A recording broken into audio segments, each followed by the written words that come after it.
আমরা জানি যে প্রাইভেট হসপিটালে কোনো দিন ফ্রি ট্রিটমেন্ট পাওয়া যায় না এবং প্রাইভেট হসপিটালে ট্রিটমেন্ট করতে গেলে আমাদেরকে পয়সা দিতে হয় এবং কিছু কিছু কারণ এবং ইমার্জেন্সি আছে। সেই ইমার্জেন্সির টাইমে আপনি যদি প্রাইভেট হসপিটালে গিয়ে যদি ট্রিটমেন্ট করেন তাহলে আপনাকে ফ্রি ট্রিটমেন্ট করার জন্য প্রাইভেট হসপিটাল বাধ্য। যদি সেই প্রাইভেট হসপিটালের মালিক এবং ডাক্তারগুলো যদি আপনাকে ইমার্জেন্সির সময় যদি আপনাকে ফ্রি ট্রিটমেন্ট না করে তাহলে আইন মোতাবেক সেই হসপিটাল কর্তৃপক্ষর বিরুদ্ধে আপনি বিহিত ব্যবস্থা নিতে পারেন এবং আইনে সেই প্রাইভেট হসপিটাল কর্তৃপক্ষর উপর শাস্তিমূলক ব্যবস্থার বিধান রয়েছে সেটা আপনাদেরকে বলছি এবং কি কি কারণে এবং কি কি ইমার্জেন্সির সময় আপনি প্রাইভেট হসপিটালে গিয়ে ফ্রি ট্রিটমেন্ট পেতে পারেন সেটা আপনারা দেখুন। নাম্বার 1, যদি অ্যাসিড আক্রান্ত পেশেন্ট যদি আপনার বাড়িতে এবং আপনার পাশে এবং আপনার গ্রামে বা অঞ্চলে যদি কোনো অ্যাসিড আক্রান্ত পেশেন্ট থাকে এবং কোনো দুষ্ট চক্রই চক্রান্ত করে যদি কাউকে যদি অ্যাসিড দিয়ে আক্রমণ করার ফল শরীরের অঙ্গ যদি খুঁত হয়ে যায় এবং শরীরে যদি জখম হয় তাহলে ইমিডিয়েট আপনারা সেই পেশেন্টকে নিয়ে প্রাইভেট হসপিটালে ভর্তি করাবেন এবং প্রাইভেট হসপিটাল কর্তৃপক্ষ সেই পেশেন্টকে ফ্রি ট্রিটমেন্ট দেওয়ার জন্য বাধ্য। সেকেন্ড, ধর্ষণের ভুক্তভোগী যদি আপনাদের অঞ্চলে, আপনাদের গ্রামে, আপনাদের শহরে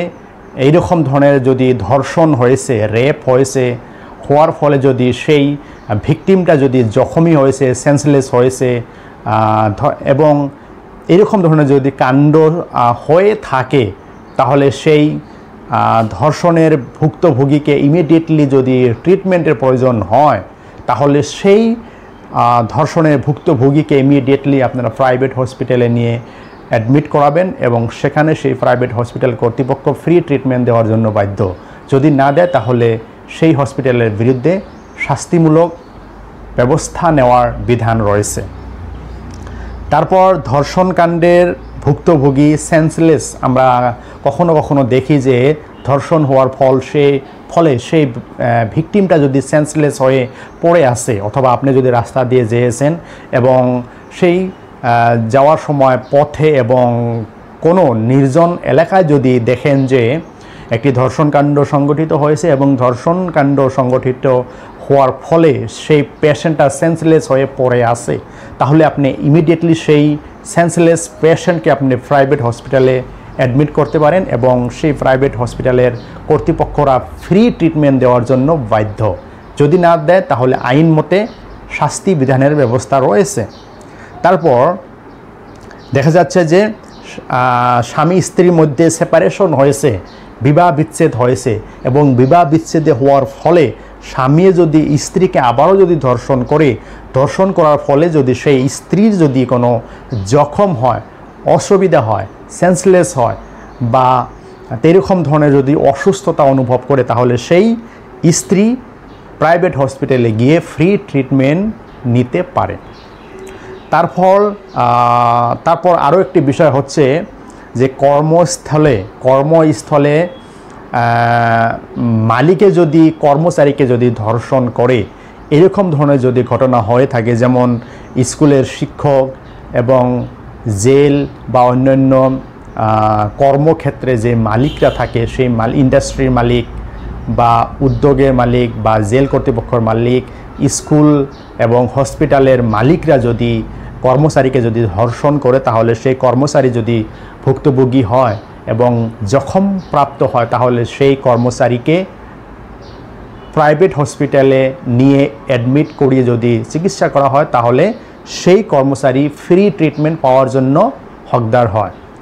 তারপর আসছি গণধর্ষণের ভিকটিম, গ্যাংরেপ, যদি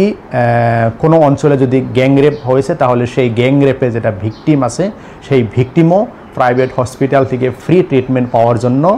তার অধিকার আছে। তারপর আসছি লাস্ট একটি বিষয় যে রেপ মামলার একজন আসামি, তিনাকে সাজা দেওয়া হয়েছে এবং রেপ মামলার আসামি, একজন সাজাপ্রাপ্ত আসামি যদি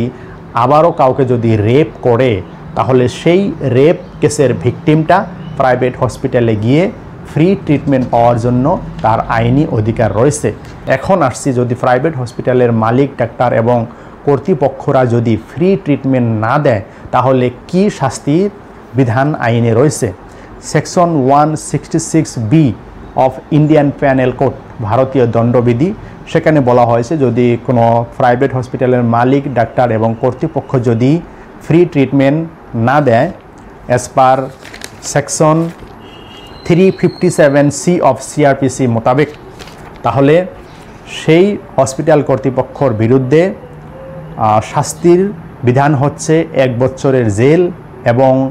আর্থিক জরিমানা, এবং 1 বছরের জেল এবং আর্থিক জরিমানা, এই দুইটাই হতে পারে। যদি আপনাদের ভালো লাগে অবশ্যই লাইক, কমেন্ট, শেয়ার করবেন।